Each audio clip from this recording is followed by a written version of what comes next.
नमस्कार, प्रखर राजपूत को देख रहे हैं आप। आज तारीख 30 जुलाई साल 2026 और भारत की तमाम बड़ी खबरों के साथ एक बार फिर से हाजिर हुआ। दोस्तों, बीजेपी का हिंदुत्व तो बुरी तरीके से एक्सपोज हो गया और इस एक्सपोजन में सबसे बड़ा हाथ जो था वो सीजेपी मूवमेंट का था। यानी अब ऐसे ऐसे बयान निकल के सामने आ रहे कि जो लोग जेनजी बन के सीजेपी की तरफ से प्रोटेस्ट करने के लिए जंतर मंतर पे पहुंचे थे और अगर वो हिंदू थे तो वो हिंदू बहुत भद्दे थे, बदसूरत थे, छपरी थे। जी हाँ, अगर आप हिंदू हैं, अगर आप लड़की हैं और अगर आप प्रोटेस्ट करने गए थे तो आप बदसूरत हैं, आप हिंदू नहीं हैं, आप छपरी हैं और तमाम गंदी गंदी गालियां दी गई हैं। और ऐसा कहना मेरा नहीं है, ऐसा कहना कंगना रनावत का है। कंगना रनावत के हिसाब से अगर कोई हिंदू वहां पे प्रोटेस्ट करने गया था, जेनजी था, तो वो छपरी था। अब बड़ा सवाल यह निकल के सामने आता है कि जिस हिंदुओं के वोट पे, जिन हिंदुओं ने, जिन भक्तों ने वोट दिया था कमल पे और कहा था कि भाई साहब हम तो बीजेपी को चुन रहे हैं, क्यों? क्योंकि जो राम को लाए थे हम उनको लाएंगे। अब राम को जो लाए थे, पहले तो यही बात गलत हो गई, चूंकि राम भगवान को कोई लाने वाला इस संसार में पैदा नहीं हुआ। राम भगवान को लाने वाला कोई पैदा नहीं हुआ है। लेकिन इन्होंने कहा और जो अंधभक्त मंडली है फौरन इस बात को मान लेती है। और आज ये जो हुकूमत है ये हिंदू मुसलमान हिंदू मुसलमान हिंदू मुसलमान करने में इतनी मशगूल हो गई है कि ऐसी ऐसी चीजें निकल के सामने आ रही है कि लोगों का दोगलापन पता चल जा रहा है। पहले बात अगर हम सीजेपी मूवमेंट की कर लें तो बिहार में भी कई सारे लोग प्रोटेस्ट कर रहे थे। भाई छात्रों को दर्द था, वो प्रोटेस्ट कर रहे थे, इसमें कोई दिक्कत तो होती नहीं। लोकतांत्रिक देश है, यहाँ पे आवाज उठा सकते हैं आप। लेकिन उस प्रोटेस्ट को दबाने के लिए सबसे पहले तो AK-47 जैसे हथियारों का इस्तेमाल किया गया।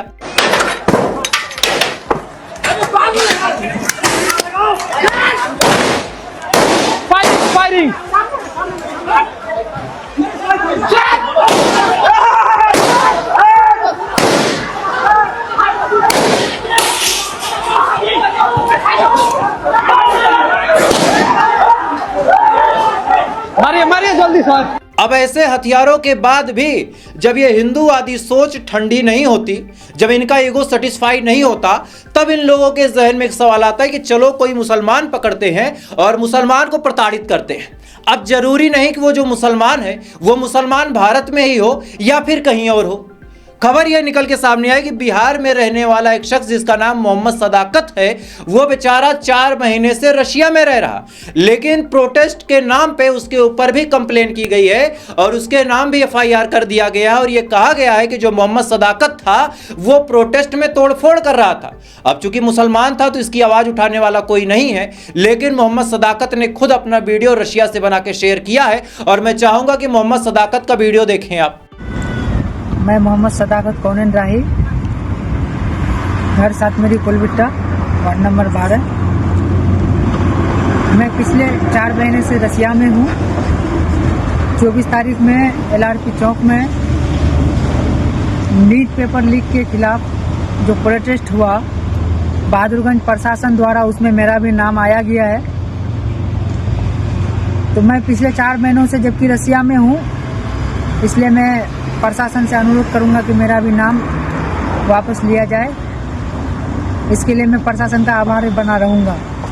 इस वीडियो में आप साफ तौर पे सुन सकते हैं कि मोहम्मद सदाकत ने खुद बताया कि भैया मैं तो 4 महीने से बिहार में हूं ही नहीं, मैं रशिया में हूं, लेकिन चूंकि मुसलमान है तो नाम लगाना और FIR करना इस देश में बड़ा आसान है। चूंकि मुसलमान है तो वो जन्मजात आतंकवादी है। मोहम्मद जुनैद के साथ क्या कुछ हुआ था मैंने वीडियो में आपको बहुत डिटेल में बताया था कि आखिर मुसलमान होने का सिला कैसे मिल गया। और मोहम्मद जुनैद ने एक बात और बोली कि भाई साहब अगर इसी मामले में जांच पड़ताल करनी थी तो केवल मैं क्यों? भाई मेरे अलावा वहां पे कोई मिश्रा था, कोई शुक्ला था, कोई पांडे था, कोई तिवारी था, कोई ठाकुर था, कोई राजपूत था। मतलब सबका सरनेम जो था वो हिंदूवादी था, मतलब हिंदुत्व को रिप्रेजेंट करता था और उनका नाम उर्दू में नहीं था। इस वजह से उनके खिलाफ कुछ भी नहीं हुआ। लेकिन जो लोग इस्लामिक नाम रखे हुए थे, यानी जिनका नाम अरबी में था, जिनका नाम उर्दू में था, जिनके नाम से पता चल रहा था कि भाई अगला बंदा मुसलमान है, उसके नाम पे फौरन FIR हो गई। अब सदाकत हो गए, मोहम्मद जुनैद हो गए, यहां तक की बात तो आपको समझ में आ रही होगी। CJP को लेकर एक ऐसी अपडेट आई है जिसको आप सुनेंगे तो सुनने के बाद आप हैरान हो जाएंगे। आपको याद होगा ये बात मैंने आपको बताई थी कि CJP के प्रोटेस्ट में बाकायदा ट्रकों में भर के कंकड़ पत्थर लाए गए ताकि पत्थर फेंके जा सके। अब बड़ा सवाल ये निकल के सामने आता है कि भैया जिस दिल्ली को छावनी में तब्दील किया गया था, 18-18, 20-20 बटालियन आ गई थी कि यहां पे कोई प्रोटेस्ट उग्र ना कर पाए या फिर जनता मंतर पे ना पहुंच पाए, उसी पुलिस वाले की इतनी हैवी बैरिकेडिंग को तोड़ के वो ट्रक कैसे पहुंचा? वीडियो पहले देखें, फिर इसकी सच्चाई मैं आपको बताता हूं। भाई ये जो गाड़ी देख रहे हैं आप, इसमें पत्थर आए हुए हैं, ईंटें आई हुई हैं।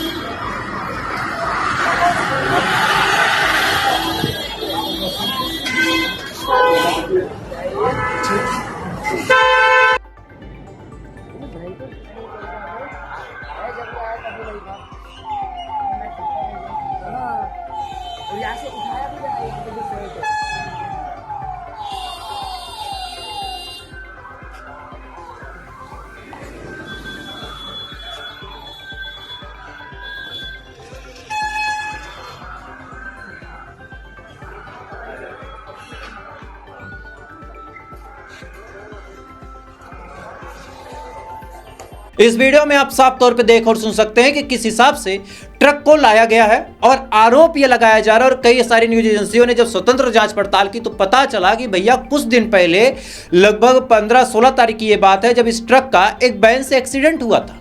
इसके बाद से ये जो ट्रक है ये दिल्ली पुलिस की कस्टडी में थी। दिल्ली पुलिस की कस्टडी में होने के बाद बार बार इसकी लोकेशन चेंज हुई। कभी कांग्रेस के कार्यालय पे इसकी लोकेशन को दिखाया गया, कभी कहीं और दिखाया गया, और फिर बाद में इसकी लोकेशन को जंतर मंतर पे दिखाया गया और इसमें भर भर के पत्थर, ईंट और रेडिया लाई गई थी ताकि जो प्रोटेस्टर हैं उनके बीच कुछ दंगाइयों को शामिल किया जाए और उनके माध्यम से पत्थर फेंका जाए और पत्थर फेंक के उन लोगों के नाम FIR किया जाए। अब आप सोच के देखिए कि किस हिसाब से यहां पे फंसाने का इंतजाम किया जा रहा है। खैर इसी दौरान दोस्तों CGP के हवाले से ही एक बड़ी अपडेट ये निकल के सामने आ रही कि सुप्रीम कोर्ट ने कहा है कि जिन लोगों के ऊपर कंप्लेन है, जिन लोगों के ऊपर FIR है ऑलरेडी, उन लोगों के ऊपर कंप्लेन बनी रहेगी और पुलिस वाले लोगों को अरेस्ट करेंगे। अब कई सारे जाने माने चेहरे जो है, खासकर प्रफुल्ल गर्ग जैसे लोग अक्सर ये बात प्रूफ करने में लग जाते हैं कि भैया बीजेपी जो कर रही है बिल्कुल सही कर रही। अब मैं प्रफुल्ल गर्ग जैसे लोगों से एक सिंपल सा सवाल पूछता हूं। मान लीजिए पार्लियामेंट में बीजेपी वाले कहीं प्रोटेस्ट करने जाते हैं, बहुत ध्यान से सुनिएगा, अगर पार्लियामेंट के जितने बीजेपी के मेंबर हैं वो प्रोटेस्ट करने जाते हैं, कम से कम 10 से 15 तो उनमें ऐसे होंगे जिनके ऊपर कंप्लेन होगी। किसी के ऊपर रेप के चार्ज, किसी के ऊपर करप्शन के चार्ज, किसी के ऊपर किसी और चीज के चार्ज लगे हैं। अब प्रोटेस्ट करने के दौरान उनको पुलिस गिरफ्तार कर लेती है। अब जब गिरफ्तार कर लेती है, इसी के बाद पुलिस का यह कहना होता है कि भाई हम कुछ लोगों को तो छोड़ देंगे, लेकिन जिनके ऊपर पहले से कंप्लेन है उनको हम नहीं छोड़ेंगे। अच्छा, अगर तुमको पहले वाले लोगों को गिरफ्तार करना था तो तुम अब तक क्यों खामोश थे? CGP के नाम पे तुम्हें क्यों अरेस्ट करना? बड़ा सवाल यह है। और इससे भी बड़ा सवाल दोस्तों ये है कि यह कंप्लेन अब तक क्यों नहीं थी? अचानक से ये कंप्लेन क्यों निकल के सामने आई? सुप्रीम कोर्ट बोल रही है कि जिनके ऊपर FIRs है पहले से उनको मत छोड़िए, तो वो हमें मंजूर नहीं है। हमारा जो डिमांड है वो क्लियर है एंड उसी के हिसाब से होना चाहिए, क्योंकि उसी चीज पे एग्रीमेंट भी हुई थी। अब सुनिए, अगर रही बात कंप्लेन की है तो कई सारे ऐसे वीडियोस निकल के सामने आ रहे हैं जिसमें साफ तौर पे आप देखेंगे कि भाई साहब जो लोग वहां पे प्रोटेस्ट करने गए थे उनको मारने के लिए, उनको पीटने के लिए कट्टर हिंदूवादी सोच के जो लोग हैं, जो नरेंद्र मोदी को भगवान मान के बैठे। आमतौर पे ये लोग कहते हैं कि हम प्रभु श्री राम का अपमान नहीं सहेंगे, मैं खुद नहीं सहूंगा। प्रखर राजपूत नाम है मेरा, मैं खुद नहीं सहूंगा अपने आराध्य का अपमान। लेकिन अपमान कहां होता है मैं आपको बताता हूं। अभी कहां होता है मैं आपको बताता हूं। बिहार में एक खबर निकल के सामने आ रही कि भैया भगवान नरेंद्र दामोदर दास जी का मंदिर बनेगा। क्या कोई इंसान भगवान हो सकता है? क्या कोई इंसान की तुलना भगवान से कर सकते हैं? लेकिन यहां पे हर दूसरे इंसान को भगवान बना देना है। वीडियो देखिए। हजारों वर्षों से जो हम लोगों को अधिकार सम्मान नहीं मिला, नरेंद्र मोदी जी के वजह से आज किन्नर समुदाय को बिहार के सचिवालय में बैठने का मौका मिला है। और इसीलिए आज हम लोगों ने प्रस्ताव दिया है कि देश में पटना के जिला में भगवान श्री नरेंद्र मोदी जी का मंदिर बने, क्योंकि हम लोगों को नरेंद्र मोदी जी ही ने ट्रांसजेंडर प्रोटेक्शन एक्ट पास करके आज समानता और सुरक्षा का अधिकार दिया। तब इसी वजह से हम लोगों को सचिवालय में बैठने की जगह मिली है। इसीलिए हम स्पष्ट तौर पे कहना चाहते हैं कि हमारी प्रमुख मांग है कि जब नरेंद्र मोदी जी का मंदिर बन जाएगा तो ये सारे अधिकारी लोग किन्नरों का सम्मान भी करेंगे और किन्नरों को अधिकार भी देंगे। आज बहुत धन्यवाद देना इस वीडियो में आपने साफ तौर पे सुना कि भैया मोदी जी का मंदिर बनेगा चूंकि मोदी जी भगवान है। अब बड़ा सवाल ये निकल के सामने आता है कि ये जो कट्टर हिंदूवादी सोच के लोग हैं, जिनके हिसाब से हिंदुत्व बचाने का ठेका इन्होंने ही ले रखा है, ये यहां पे नहीं उग्र होंगे। ये उग्र कहां होंगे? किसी ने मोदी के खिलाफ कुछ बोल दिया तो पहुंचते हैं जंतर मंतर, बाकायदा मारपीट करते हैं। कहाँ चली गई भीड़? कैमरा चला तू, कैमरा चला।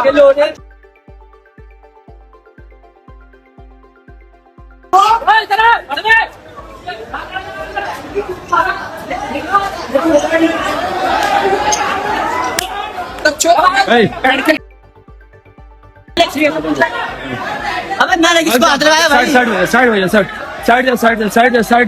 साइड जा जल्दी गाली दिया, गलत किया है भाई।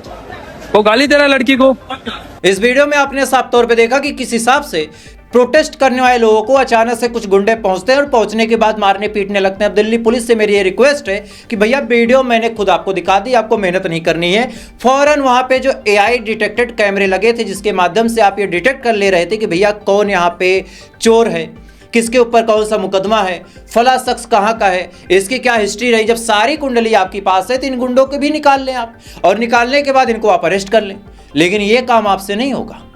यहां तक कि दिल्ली पुलिस में एक जवान जिनका नाम अमित था, वो बेचारे एक्सीडेंट में शहीद हो जाते हैं। लेकिन आग लगाने वाले लोगों ने यहां तक कह दिया कि भाई साहब ये तो CJP के प्रोटेस्ट में शहीद हुए हैं। अब सोचिए, मोहम्मद जुबैर जैसे लोगों ने इस चीज को एक्सपोज किया और बताया कि भैया ये जो एक्सीडेंट है, और या फिर यूं कहा जाए कि जो अमित जी की डेथ हुई है वो एक्सीडेंट में हुई है, CJP प्रोटेस्ट में नहीं हुई है। अब अगर यही चीज खुल के निकल के दोस्तों सामने नहीं आती तो लोगों को क्या लगता है कि CJP के जो गुंडे थे, शब्द ध्यान से समझिएगा, CJP के जो गुंडे थे जो प्रोटेस्ट कर रहे थे, उन्होंने कांस्टेबल को पीट पीट के मार दिया। आप सोचिए मामला कितना तूल पकड़ता, मतलब कहां की खबर को कहां घुसा दिया इन गुंडों ने। अब सुनिए, AI generated photo, CJP protest में क्या सारी लड़कियां मुसलमान की थी? मैं दावे के साथ कह सकता हूं कि 80 से 90% जो लड़कियां थी वो हिंदुओं की थी। लेकिन ऐसी AI जनरेटेड तस्वीरें बना के हिंदुओं की लड़कियों पे टीका टिप्पणी की जा रही। यहां तक कहा जा रहा है कि भैया ये लड़की तो ओयो से आई है और इसने बटन तक बंद नहीं की।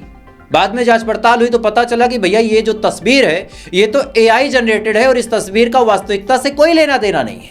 अब कोई हिंदूवादी सोच का व्यक्ति इस पे एग्रेसिव नहीं होगा कि भाई हमारी बहन बेटियों की AI तस्वीर बना के तुमने ऐसा काम क्यों किया। यहां इनके ईगो को कोई दिक्कत नहीं होगी।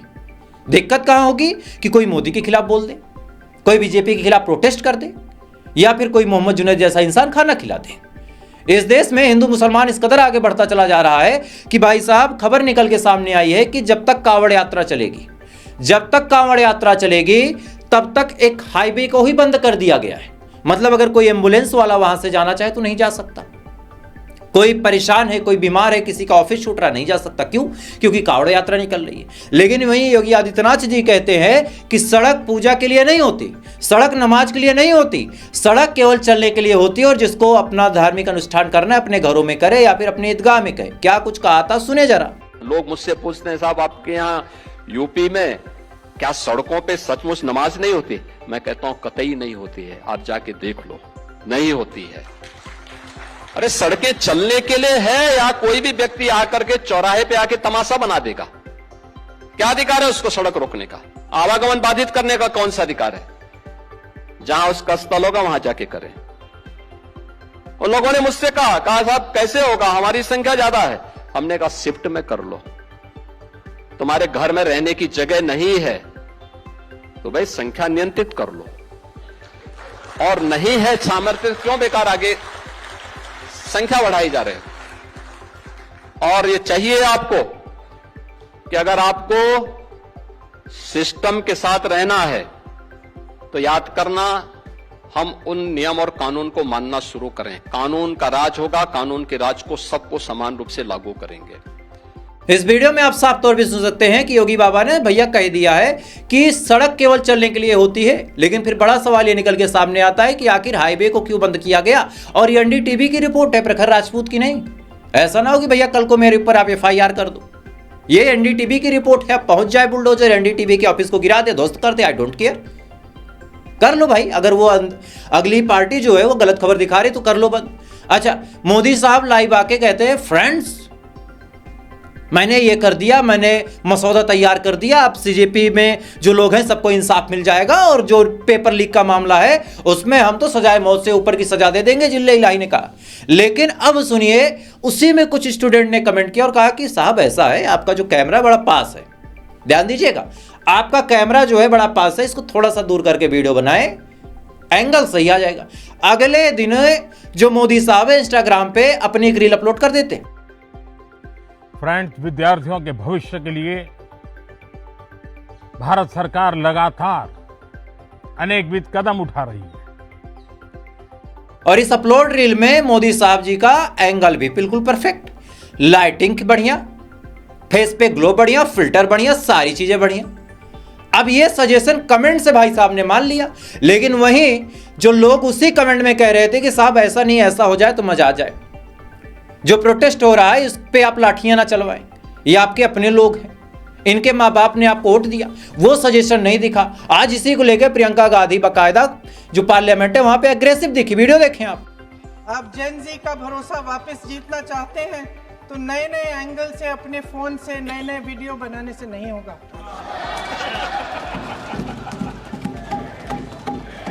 प्रधानमंत्री जी को कैमरे का एंगल नहीं, दिल का एंगल बदलना पड़ेगा।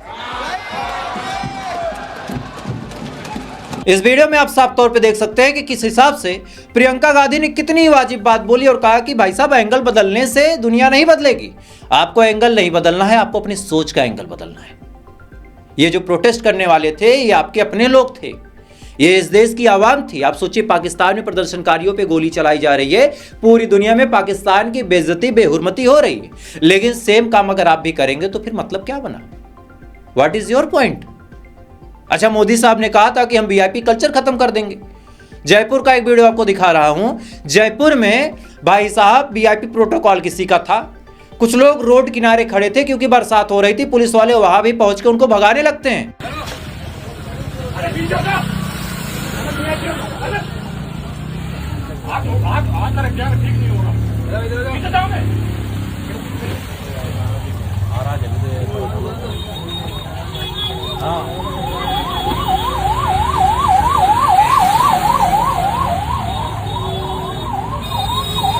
इस वीडियो में आप साफ तौर पे देख सकते हैं कि कुछ लोग जो बेचारे छांव में खड़े हो रहे थे कि मैं भीगू ना, भैया सबके पास फॉर्च्यूनर डिफेंडर नहीं है। आज भी ज्यादातर आवाम बाइक से चलती है, किसी के पास अच्छी बाइक है, किसी के पास स्प्लेंडर है, किसी के पास बुलेट है, किसी के पास पल्सर है, किसी के पास अपाची है। ज्यादातर आवाम रैपिडो से सफर करना चाहती है। वो लोग ऑफिस जा रहे थे, आपके वीआईपी मूवमेंट के चक्कर में आज वो भीग गए। आज उनका एक दिन खराब होगा, तबीयत खराब होगी, इसकी जिम्मेदारी किसकी होगी? साहब ने कहा था कि मैं वीआईपी मूवमेंट को और वीआईपी कल्चर को खत्म करूंगा, लेकिन ये खत्म किसको कर रहे हैं? मुसलमान और उनके नेताओं को। अफजाल अंसारी जो मुख्तार अंसारी के भाई थे, उनके हवाले से बड़ी खबर निकल के सामने आई कि अफजाल अंसारी के ऊपर आर्म एक्ट का एक नया मुकदमा लग गया। अब ये मुकदमा कैसे लगा, क्या लगा, इसके टेक्निकलिटी में नहीं जाऊंगा, लेकिन जिस हिसाब से सिनेरियो बनाया जा रहा है सबको पता है कि एक मुकदमा कैसा लगता है और इस मुकदमे के मायने क्या हैं यह भी आपको पता है। आज सरकार से कोई सवाल पूछना नहीं चाहता। खबर निकल के सामने आई कि अमेरिका ने भारत, चाइना समेत तमाम देशों पे, ध्यान दीजिएगा, भारत चाइना से हमें नहीं मतलब है, भारत पे 100% टैरिफ लगाने का ऐलान करने वाले हैं अमेरिका के लोग। क्यों? क्योंकि भारत रशिया से तेल लेता है, लेकिन इसके बारे में कोई बातचीत नहीं होगी। अब क्यों नहीं होगी इसका जवाब आपको पता है, क्योंकि ये बातें एजेंडे में नहीं शामिल हैं। जो लोग वाजिब डिमांड करते हैं, आज एक वीडियो निकल के सामने आया सहारनपुर से। सहारनपुर में एक आदमी के परिवार का कोई बेचारा मर गया था, परिवार वाले प्रोटेस्ट कर रहे थे, दुखी थे। उस प्रोटेस्ट को दबाने के लिए पुलिस ने लाठियां चलाई, वीडियो आप स्क्रीन पे देख रहे होंगे। अब आप सोचिए कि महिलाओं से लेकर अलग अलग लोगों पे लाठियां क्यों चलाई गई? क्या ये कोई पाकिस्तान से आए थे? अच्छा, जो पाकिस्तान से आया उसको तो नहीं भेज पाए। सीमा हैदर यहीं रह के बच्चे पैदा कर रही है, उसके बारे में आपका कोई ख्याल नहीं है। उसके बारे में सबको पता है कि भाई पाकिस्तान से आई है, उससे पूछताछ तक नहीं हुई कि तुम क्यों आई हो, यहां रह के बच्चे पैदा कर रही है। लेकिन जो आपके अपने लोग हैं उनके ऊपर लाठियां चलाई जा रही हैं, और अगर ऐसा काम होगा तो फिर लोग परेशान होंगे। आप सोचिए, एक आदमी जो इस दुनिया में नहीं है, उसी के ऊपर बीजेपी के लोगों ने कितना घटिया तंज कसा था। मनमोहन सिंह जी की बात कर रहा हूं, उनको मनमोहन नहीं मौन मोहन कहा जाता था कि ये चुप हैं, और मरते हुए इस आदमी ने कहा था कि समय मेरा इंसाफ करेगा। आज समय ने इंसाफ किया, उनके ऊपर जो कोयला घोटाला का मामला चल रहा था उसमें वो क्लीन चिट पा गए। मतलब उनकी कोई गलती नहीं थी, लेकिन जीते जी पूरी जिंदगी उनको वही तंज सुनना पड़ा कि भाई साहब तुमने तो कोयला चोरी किया है। उस आदमी ने मरते मरते कहा था कि मेरा इंसाफ समय करेगा, और फाइनली सच बात है कि आज इस चीज का इंसाफ समय ही कर रहा है, और समय ही करेगा सारी चीजों का इंसाफ। खैर, आपकी क्या राय है कमेंट कीजिएगा, वीडियो को ज्यादा से ज्यादा शेयर कीजिएगा, चैनल पर नए हैं तो सब्सक्राइब कीजिएगा। बाकी फिर मिलते हैं। जय हिंद, जय भारत।